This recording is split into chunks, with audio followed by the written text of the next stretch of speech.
Before you apologize one more time, stop and listen, because what you are about to hear will change the way you think about power, respect, and human nature forever. Do you say sorry when you've done nothing wrong? Do you apologize just to keep the peace? Have you been taught that saying sorry makes you the bigger person, that it shows strength, maturity, and earns respect? If so, you've been lied to. Every unnecessary apology you make is a surrender, a quiet surrender of your power, dropped at someone else's feet. And the world won't thank you for it. It will step on it. You've been told that apologies build character, that they show humility, that they bring people closer. But the truth is, many of your apologies are not building bridges. They're building coffins for your influence, your confidence, your dignity. Niccolò Machiavelli saw this centuries ago. He watched leaders who apologized too often lose everything. He saw the kind-hearted crushed by those they tried to appease. He recognized a brutal truth others refused to admit. Excessive apologizing is a weakness, and predators smell weakness. Today, you'll learn the hidden cost of constantly saying sorry and why it is quietly sabotaging your life. In the next few minutes, you're going to learn why your constant apologies are making you invisible, why people don't respect your sorry, they exploit it, and most importantly, how to stop apologizing and start commanding the respect you actually deserve. I'm not telling you to become a heartless monster. I'm not saying you should never acknowledge mistakes. What I'm showing you is the difference between strategic acknowledgement and desperate apology, between owning your actions and surrendering your power. Because the truth is, in a world where everyone is fighting for respect, apologizing without strategy is like showing up to a battlefield without armor. You will get destroyed. Now, I want you to drop this affirmation in the comments. I own my power. From this moment forward, everything changes. You will no longer apologize blindly. You will understand the true cost of those two words, and you will learn when silence is stronger than sorry. Let's dive into the first brutal truth. Number one, the death of your presence. Listen to me very carefully. Every single time you say, I'm sorry, something dies inside you. Your presence, your energy, your very existence in the space you occupy. You think you're being polite. You think you're being considerate. But what you're actually doing is erasing yourself from the room. Watch what happens to your body when you apologize. Your spine curves, your chest collapses inward, your voice drops to almost nothing. Your eyes dart away from whoever you're talking to. You literally shrink. This isn't just physical. This is your spirit contracting. This is your power evaporating. This is you telling the universe, I don't deserve to be here. And the universe listens. People listen. They see you disappearing right in front of them. And they treat you like someone who is disappearing, like someone who doesn't really matter, like someone who can be ignored, dismissed, erased. You become invisible. Not because you're quiet, not because you're small, but because you keep apologizing for existing. You keep saying sorry for breathing the same air as everyone else. You keep asking permission to occupy space that's already yours. The world is full of people trying to take up space. They're expanding, they're pushing outward, they're claiming territory. And every time you apologize, you're giving them your territory. You're handing over your space. You're saying, here, take this piece of me. I didn't deserve it anyway. You wonder why people walk over you. You just laid down and showed them where to step. You wonder why your opinions don't matter. You just apologized for having them before you even shared them. You wonder why nobody takes you seriously. You just demonstrated that you don't take yourself seriously. Your constant apologies are a signal flare that screams, I am prey, I am weak, I am beneath you. Come dominate me. And people respond to that signal not because they're evil, but because that's how power works. Power flows toward those who claim it and away from those who surrender it. Every apology is surrender. Every "I'm sorry" is you waving a white flag. Every time you back down, you're training everyone around you that you're someone who backs down. You're not building relationships. You're building a reputation as someone who can be conquered, someone who will always yield, someone whose presence is optional. Machiavelli once said, "Since love and fear can hardly exist together, if we must choose between them, it is far safer to be feared than loved." You're trying to be loved through your apologies. You're trying to be accepted. You're trying to make people comfortable with you. But what you're actually doing is making yourself forgettable, erasable, irrelevant. When you're feared, not terrorized but respected, you're remembered. You matter. Your presence registers. People think twice before dismissing you. They pause before interrupting you. They consider you before making decisions. That's what you're sacrificing with every unnecessary apology. Your very existence in other people's reality. Stop apologizing for being here. You have just as much right to this space, this air, this moment as anyone else. Maybe more, because at least you're not trying to steal someone else's power through their apologies. I want you to drop this affirmation in the comments. I claim my space. Number 2, the hunger you create. Here's something that will shake you to your core. When you apologize to someone, you're not satisfying their need for closure. You're creating an insatiable hunger in them, a hunger for more of your submission. Think of it like this. You hand someone a taste of the most addictive substance in the world, power over another human being. That first apology, that's their first hit. And like any first hit, it opens a door that can never be fully closed. Their brain chemistry literally changes. When you submit, when you apologize, when you lower yourself, their brain releases dopamine. They feel elevated, they feel superior, they feel like they just won something. And winning feels incredible. Now, their brain wants to feel that way again and again. And again, you've activated their reward system, and you're the one who controls the supply. Except you don't control it, it controls you. Because now they're going to manufacture reasons for you to apologize. They're going to become hypersensitive to everything you do. They're going to find offense in places where none exists. Why? Because they're chasing that feeling, that rush of dominance, that hit of superiority. You've turned them into addicts, and you're the drug. Watch what happens in your life. The people you apologize to most become the people who are offended by you most. It's not a coincidence, it's conditioning. You've trained their brain that being upset with you leads to the reward of your submission. They don't even realize they're doing it. Their conscious mind thinks they have legitimate complaints, but their unconscious mind is running a program. Get upset with this person. They apologize. I feel powerful. Let's do that again. You're caught in a feedback loop designed to drain every drop of power from your body and transfer it to theirs. Every apology makes them stronger and you weaker. Every "I'm sorry" is a transaction where you lose and they gain. And here's the part that will destroy you if you don't wake up right now. This hunger is never satisfied, never. You cannot apologize enough times to finally fill them up. You cannot submit hard enough to finally make them content, because satisfaction would mean the end of the supply, and addicts never want the supply to end. So they'll keep pushing. They'll keep finding new things to be hurt by. They'll keep discovering new reasons why you need to apologize. They'll keep raising the bar of what's required from you. One apology becomes 2. 2 becomes 5. 5 becomes a lifestyle where you're constantly apologizing for your very existence because they've become so dependent on that feeling of power over you that they can't function without it. You think you're maintaining peace. You think you're being the mature one. You think you're preserving the connection, but you're not. You're feeding a monster that grows bigger with every apology. And eventually that monster will consume you entirely.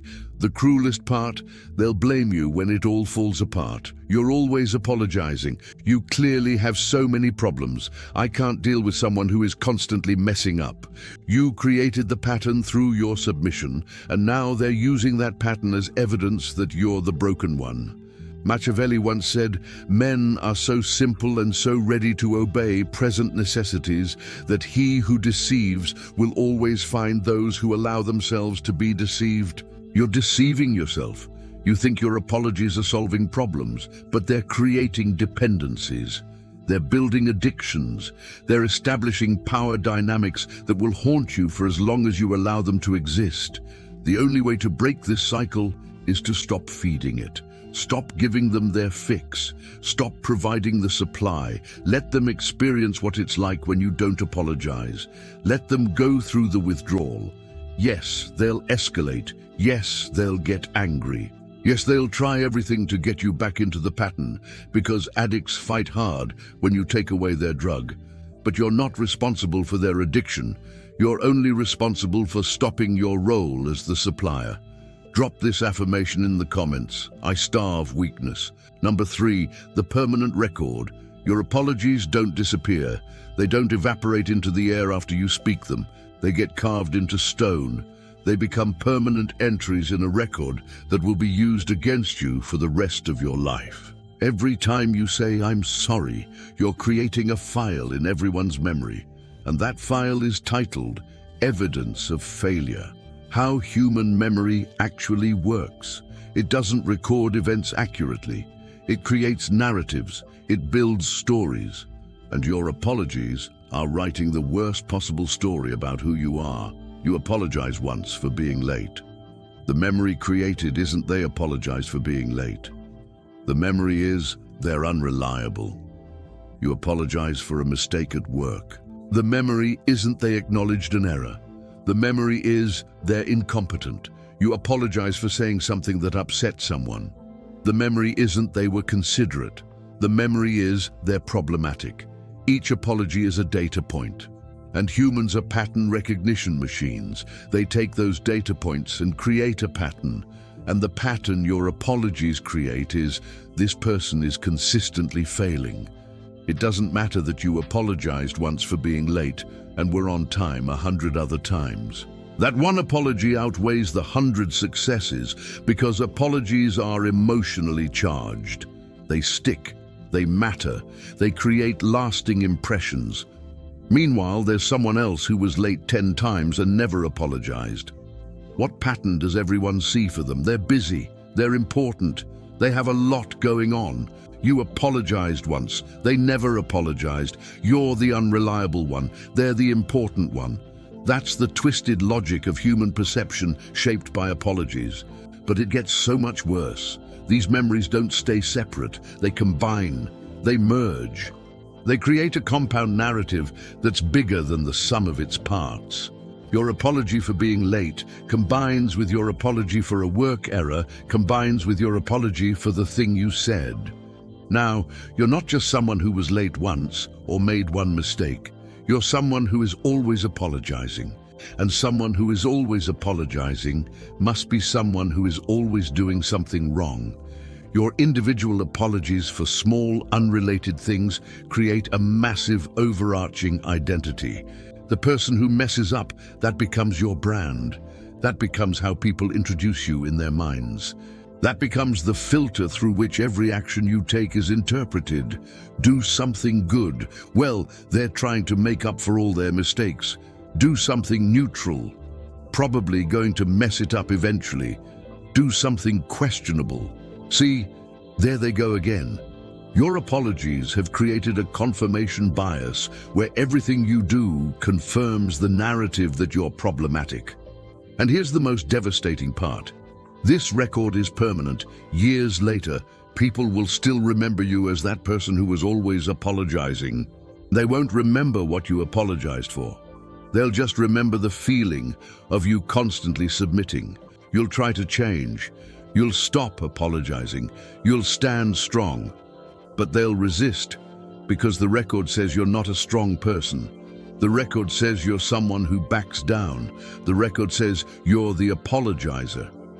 Breaking that perception is almost impossible because you spent so long building it. You spent so long feeding data into the file titled Evidence of Failure. Meanwhile, people who never apologize have a different file. Even when they fail, even when they're wrong, Even when they should apologize, they don't. So, what record gets created? Confident, strong, doesn't back down. They have the same failures you do, maybe more, but they never documented them through apologies, so their record stays clean while yours is covered in red marks. Machiavelli once said, "Everyone sees what you appear to be. Few experience what you really are. Your apologies make you appear to be constantly faulty." That appearance becomes your reality in everyone's eyes. It doesn't matter what you really are. It matters what your apologies have documented you to be. From this moment forward, understand that every apology is permanent. Every "I'm sorry" is archived forever. Every submission is documented in a record that will follow you. Do you really want to add another entry to that record? Or are you finally ready to stop building the case against yourself? Now, I want you to drop this affirmation in the comments. I rewrite my story. Number 4, the blame magnet effect. You need to understand something fundamental about human psychology. People are always looking for somewhere to place blame. When things go wrong, everyone's brain automatically starts scanning for a target. And your apologies have painted a giant bullseye on your back. Here's how it works. The moment you apologize for anything at all, you establish yourself as the kind of person who accepts responsibility, who takes blame, who admits fault. That sounds noble until you realize what you've actually done. You've volunteered to be everyone's scapegoat. You've raised your hand and said, "I'm the one you can blame when things go wrong." And people will take you up on that offer. Constantly, relentlessly, forever, something breaks. Must be you. You apologize for things. Remember, a project fails. Probably your fault. You're the one who always takes responsibility, right? Someone's upset. You should apologize. That's what you do, isn't it? You've created a gravitational pull where all blame in your vicinity gets pulled toward you. You're a black hole of accountability, sucking in responsibility for things you didn't do, couldn't control, and shouldn't be blamed for. But because you've established the pattern of apologizing, everyone's default assumption is that you're the problem. Because if you weren't the problem, why would you always be apologizing? The logic is backwards, but it's how humans think. Causation and correlation get confused. You apologize frequently. Problems exist. Therefore, you must be causing the problems. Watch what happens when something goes wrong in a group. Everyone's eyes will turn to you. Not necessarily because they know you did it, but because you're the safe target, the reliable target, the target who won't fight back, because they're too busy apologizing. You've made yourself the path of least resistance for blame. And blame, like water, always flows down the easiest path. Meanwhile, others have learned the opposite lesson. They've learned that if they never apologize, they can't be blamed. If they never admit fault, people will assume they're not at fault. So when problems arise, they stay silent. They let the room fill with uncomfortable tension. They wait for someone to break the silence. And who breaks it? You, with an apology, even if you had nothing to do with it. You're trying to be helpful. You're trying to move things forward. You're trying to resolve the tension. But what you're actually doing is volunteering to be executed for crimes you didn't commit. And here's the cruelest twist. The more you take blame, the more you're expected to take it. Your pattern of apologizing creates an expectation that you'll always apologize. So when you don't, people get angry. Why aren't you apologizing? You're the one who usually apologizes. What's different now? Are you saying this isn't your fault? Yes, that's exactly what you're saying. But good luck convincing them, because you've spent so long being the designated blame taker that any attempt to stop is seen as shirking responsibility. You've built a prison cell with your own apologies, and now everyone expects you to stay in it. The people around you have become dependent on your willingness to be blamed. It makes their lives easier. It gives them someone to point at when things go wrong. It absolves them of having to look at their own contributions to problems. You're providing a service, professional scapegoat, and they'll fight to keep you in that role because losing you means they might have to take responsibility themselves. And they've forgotten how to do that because you've been doing it for them. Machiavelli once said, "The promise given was a necessity of the past. The word broken is a necessity of the present." Your past apologies have created promises about who you are and what role you play. Breaking those promises, refusing to be the scapegoat anymore, is the necessity of your present. People won't like it. They'll resist. They'll try to push you back into your role. They'll accuse you of changing, of not caring, of being selfish. Let them. Their discomfort is not your responsibility. Their need for a scapegoat is not your burden. You're done being the magnet for everyone's blame. You're done accepting responsibility for things that aren't yours. You're done apologizing just to fill the silence when something goes wrong. Let the silence sit. Let others squirm in it. Let them experience what it's like when there's no convenient target to blame. Let them discover that maybe, just maybe, they're the ones who need to apologize. Drop this affirmation in the comments. I deflect blame. Number 5, the forgiveness trap. Now, I need you to face something dark, something most people refuse to see because it shatters their belief in human goodness. When you apologize and someone says, "I forgive you," they're setting a trap and you just walked right into it. Real forgiveness is rare. Real forgiveness requires effort, grace, and genuine letting go. What most people do when they accept your apology is something entirely different. They're filing it away. They're storing it. They're saving it for later. Your apology just became ammunition, and they're going to use it against you the moment it becomes convenient. I forgive you doesn't mean the slate is clean. It means the slate has been copied, filed, and stored in a vault labeled "Things I can bring up when I need to win." You think you're resolving conflict, but you're actually creating future weapons for them to use against you. Weeks pass, months pass, maybe years. You think the issue is dead and buried, but it's not dead. It's hibernating, waiting for the perfect moment to resurrect and attack you. Then one day you're in a disagreement, a new, completely unrelated disagreement. And suddenly, remember when you apologized for that thing? I'm starting to see a pattern here. Wait, what? That was resolved. You apologized. They forgave you. It's over, right? Wrong. It was never over. It was just waiting. Your apology didn't close the issue. It documented it. It made it official. It gave them a time-stamped, verified record of your failure that they can reference whenever they need to put you in your place. This is the forgiveness trap. You think apologizing brings peace, but it brings an armed truce. Peace with a weapon pointed at your head. Peace that lasts exactly as long as they choose not to pull the trigger. And they will pull that trigger. When they need to win an argument, when they need to make themselves feel superior, when they need to justify their behavior by pointing to your past mistakes.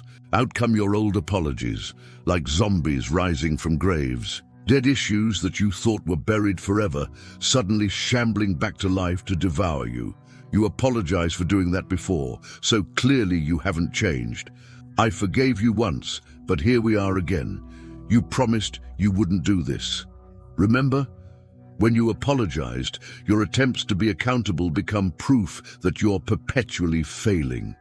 Your acknowledgements of past mistakes become evidence that you're incapable of growth. Your apologies become chains that bind you to your worst moments forever. Meanwhile, the person who never apologizes faces none of this. They have no ammunition stored against them. They have no documented failures. They have no verified records of wrongdoing. When conflict comes, they face it with a clean slate. You face it dragging the weight of every apology you ever made. Here's the part that will truly disturb you. Some people actively seek your apologies, not because they want closure, but because they want weapons. They push you to apologize specifically so they have something to use later. They collect your apologies like trading cards. The more they have, the more power they hold over you. Your submission becomes their arsenal. And the sickest part, they'll smile while they do it. They'll act gracious when they forgive you.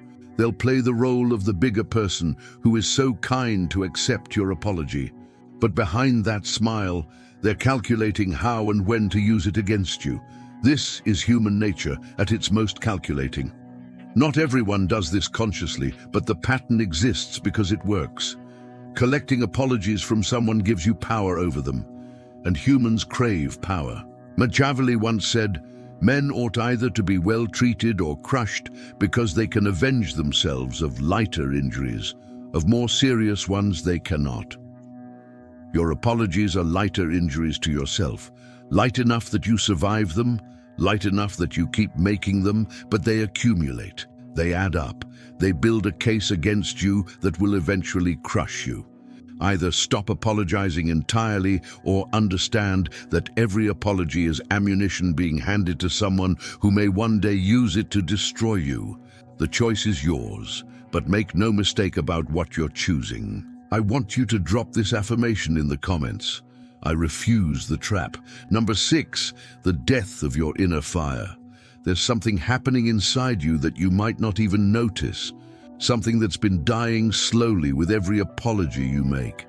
Your inner fire, your core strength, your fundamental belief that you deserve to exist without permission. Every time you apologize unnecessarily, you're not just affecting external perceptions. You're rewriting your internal programming. You're teaching your brain a devastating lesson. I am not enough. Your brain is listening to everything you say, especially what you say about yourself. And when you constantly apologize, your brain hears, "I'm wrong, I'm faulty, I'm the problem, I'm not worthy." Hear that message enough times and it becomes your identity. It becomes the foundation of how you see yourself. It becomes the truth you live inside of. Watch what happens to you over time. You start second-guessing every word before you speak it. Should I say this? Maybe I shouldn't. I'll probably just have to apologize for it anyway. You start questioning every decision before you make it. Should I do this? Maybe I shouldn't. I'll probably mess it up and need to apologize. You start doubting every choice, every movement, every breath, because your constant apologizing has convinced your brain that you're someone who is constantly wrong. Your inner fire, that spark of certainty, that core of confidence, that flame of self-belief starts to flicker, then dim, then die. And once that fire is gone, what's left? A hollow shell. Someone who moves through life asking permission, someone who apologizes for breathing, someone who has forgotten they ever had the right to stand tall. You become a ghost in your own life, present but not really there, existing but not really living, speaking but not really being heard. Because you've apologized yourself into nothingness. You've submitted yourself into irrelevance. You've shrunk yourself so small that you've almost disappeared. The reality is, confidence isn't something you can fake. It's not about puffing out your chest or speaking loudly. Real confidence comes from an internal knowing that you deserve to be here, that your thoughts matter, that your presence has value, and every apology chips away at that knowing. Every "I'm sorry" is a vote against yourself. Every submission is you telling your soul we don't matter.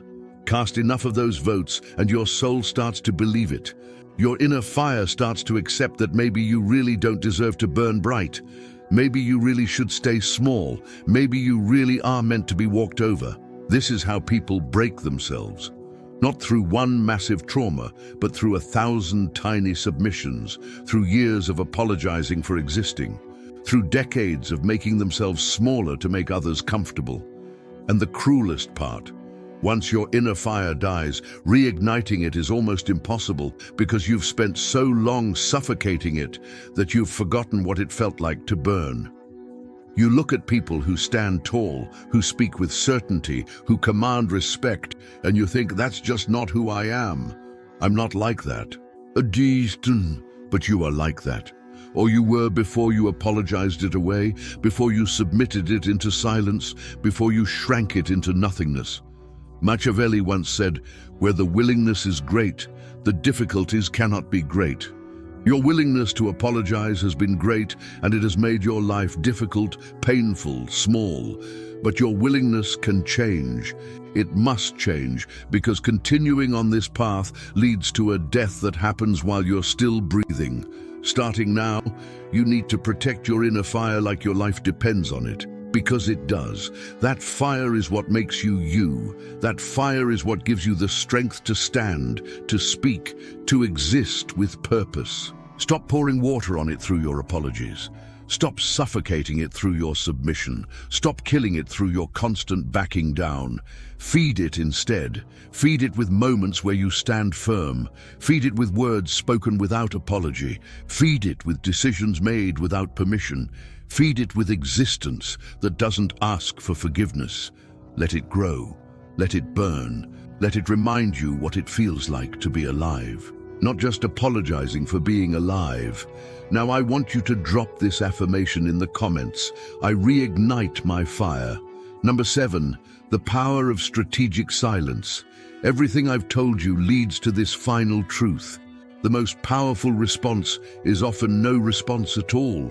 You've been taught that silence is weakness, that not apologizing means you're stubborn or cruel, that saying nothing means you don't care. All lies, designed to keep you apologizing, designed to keep you small. Real power lives in strategic silence, in knowing when to speak and when to let the void do the work for you.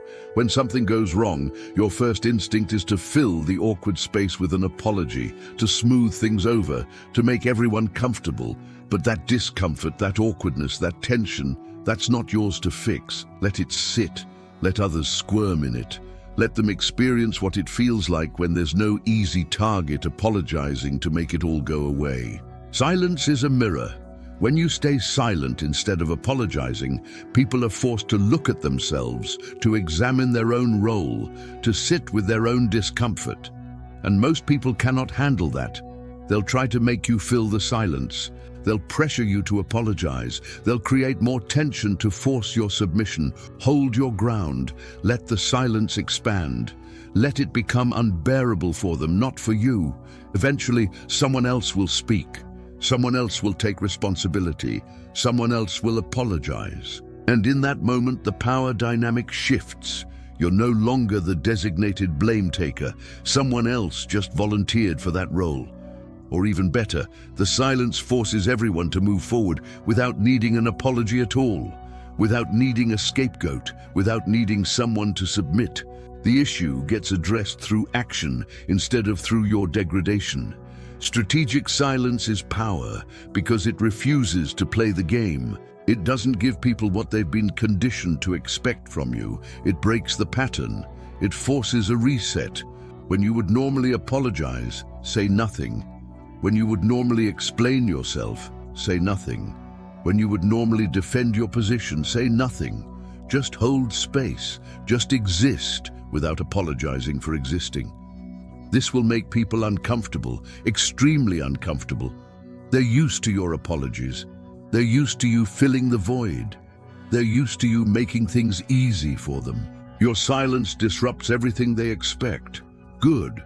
Let them be disrupted. Let them be uncomfortable. Let them discover that you're not going to play your assigned role anymore. Not with words, not with silence, not at all. But here's the critical distinction. Strategic silence is not passive. It's not avoiding. It's not running away. It's active. It's deliberate. It's you choosing not to surrender your power through unnecessary words. When acknowledgement is truly needed, you can give it brief, clear, forward-focused. Here's what happened, here's what's next. No apology, no graveling, no submission, just facts and movement. But most situations don't even need that. Most situations just need you to stop apologizing and let reality unfold without your constant interference. Machiavelli once said, "The wise man does at once what the fool does finally." The fool apologizes constantly, realizes too late it destroyed them, and finally stops. The wise person understands from the beginning that strategic silence holds more power than desperate apologies. Be wise. Stop filling every awkward moment with submission. Stop smoothing over every rough edge with apologies. Stop making yourself small to make others comfortable. Stand in your silence. Stand in your power. Stand in the certainty that you don't owe anyone an apology for existing, for being human, for making normal mistakes, for taking up space. Your silence is not emptiness, it's fullness, it's strength. It's you finally understanding that some voids are not yours to fill. Everything has led to this moment, the moment where you choose who you're going to be from now on. You've seen the brutal cost of constant apologizing, how it kills your presence, how it creates hunger in others for your submission, how it builds a permanent record against you, how it makes you a magnet for blame, how it traps you in fake forgiveness, how it extinguishes your inner fire, and how strategic silence can save you from all of it. The question is, what are you going to do with this knowledge? Are you going to keep living the way you have been, apologizing your way through life, shrinking every day, giving away your power word by word until there's nothing left of you? Or are you going to stand up right now and decide that you're done? Done submitting, done apologizing for existing, done letting others feed on your power? Machiavelli understood that the world is a battlefield. Not always a physical one, but a battlefield of power, respect, and positioning nonetheless. And on a battlefield, those who constantly surrender don't survive. You don't have to be cruel. You don't have to be heartless. You don't have to hurt anyone. But you do have to stop hurting yourself through constant unnecessary apologies. From this moment forward, before you say, "I'm sorry," I want you to pause just for a second and ask yourself, is this apology necessary, or is this just me surrendering power out of habit? Most of the time you'll realize the apology isn't necessary. What's necessary is your strength, your boundaries, your refusal to be the designated apologizer anymore. When acknowledgement is truly needed, give it strategically, brief, clear, strong, then move forward. No dwelling, no graveling, no death of your inner fire. And when people push you to apologize, when they try to make you feel guilty for standing your ground, remember everything you learned today. Remember that their discomfort with your strength is not your problem. Remember that you're not responsible for making everyone comfortable with dominating you. Your life is about to change. Not because the world changed, but because you changed. Because you stopped giving away your power, because you stopped apologizing yourself into nothingness. If this video woke something up inside you, hit that like button right now. If you want more truth that actually sets you free, instead of imprisoning you in false niceness, subscribe to this channel and turn on notifications. And if you know someone who desperately needs to hear this message, share this video with them. You might save them from years of unnecessary suffering. Your apologies have been destroying you. When used blindly, they're weapons against yourself. When eliminated strategically, your power returns. Drop this final affirmation in the comments. I never apologize again. Remember this, in a world full of people trying to make you smaller, refusing to shrink is an act of revolution. Standing tall when everyone expects you to bow is power. Speaking without apology when everyone expects submission is freedom. Stop apologizing for existing. Start commanding the life you deserve. Stop making yourself small. Start taking up the space that's yours. The brutal cost of apologies ends today. Your power begins now. Thank you for watching. I'll see you in the next video.